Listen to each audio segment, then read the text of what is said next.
माथे पर लगाई गई भस्म, कल आपने काफी उसके लिए श्लोक भी सुने, अद्भुत बातें सुनी। यही चंदनी चंदने के मिश्रम धार्यम ये भस्मेन त्रिपुंड भस्मना। बेलपत्र की जड़ों की थोड़ी मिट्टी लीजिए, सुनो, बेल वृक्ष उसकी जड़ की गमले में से निकालने, थोड़ी मिट्टी निकालने, थोड़ा चंदन ले लें और थोड़ी उसमें भस्म डाल लें, तीनों को उसको उसमें मिला लें। विभूति भालो पर किंचनापि धार्यम सदानो यदस्रस्त बुद्धया, उनकी कभी बुद्धि नहीं बिगड़ेगी। और ये भस्म कौन कौन धारण कर सकते हैं वो भी वर्णन किया है। भस्म धारण करने की इसमें काफी थोड़ी अद्भुत विधि का वर्णन किया है। गमले की मिट्टी जिसमें बेल वृक्ष लगा हुआ है, थोड़ा चंदन और थोड़ी उसमें भस्म, तीनों चीजों को मिला करके वो भाल पर लगाएं। कौन कौन लगा सकते हैं? स्त्री विस्त्र पुंड मलकावधारणीयम भस्म दुजाद विरभ्यो विधवा विरेवम तत्सदासन बताम विश्वदा विभूति धार्या वर्ग फलदाम सकलादहंती। यानी इस ग्रंथ में वर्णन किया है कि इसको धारण करने का अधिकार किस किस को है? स्त्री भी। ऐसी स्त्री जिसका विवाह हुआ है, जिसके पास पति है, वो इसको धारण करने की पूर्ण अधिकारिणी है।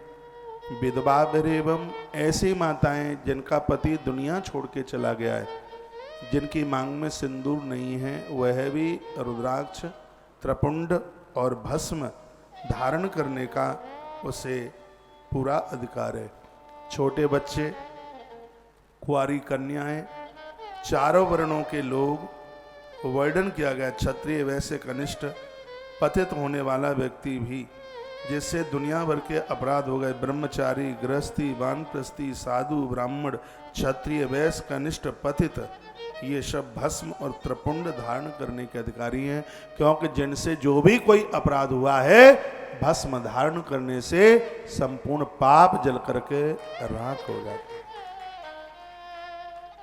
अज्ञान में बहुत गलती हो जाती है। इसी से पुराण में लिखा है कि जो मनुष्य बन के धरती पर आया और उससे कोई न कोई गलती न हुई हो, ऐसा हो ही नहीं सकता। उससे कहीं न कहीं किसी न किसी प्रकार की कोई गलती जरूर हुई होगी, चाहे वो स्त्री और चाहे वो पुरुष। लेकिन भस्म धारण करने से यह अपराध समाप्त हो जाते हैं। सावन का महीना है, भस्म लगाओ। मेरे माथे पर भस्म लगी है, दिख रही है? हाँ, पूरा आनंद हो रहा है महादेव की सेवा में। मैंने तो इतना अद्भुत हो ये भस्म का महात्म्य पढ़ लिया है।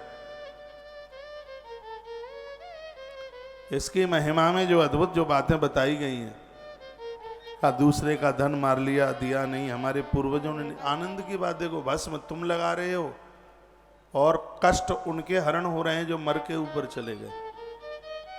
इसलिए तो कहा गया है कि एक सत्पुत्र होना चाहिए, क्योंकि पुत्र जो सत्कर्म करता है उसके द्वारा पुरखों को मुक्ति मिलती है। इसलिए तो मैं कहता हूं ये काम आप पूर्वजों के निमित्त, आपको तो ऑटोमेटिक फल मिल ही रहा है, लेकिन यह पूजा जब उनके लिए समर्पित होती है, अगले जन्म में उनको कहीं जन्म भी मिल गया है, उनको कोई तकलीफें हो रही हैं, तो आपके सत्कर्म करने से उनकी तकलीफों का निपटारा हो जाता है। ये बड़ी अद्भुत बात कही।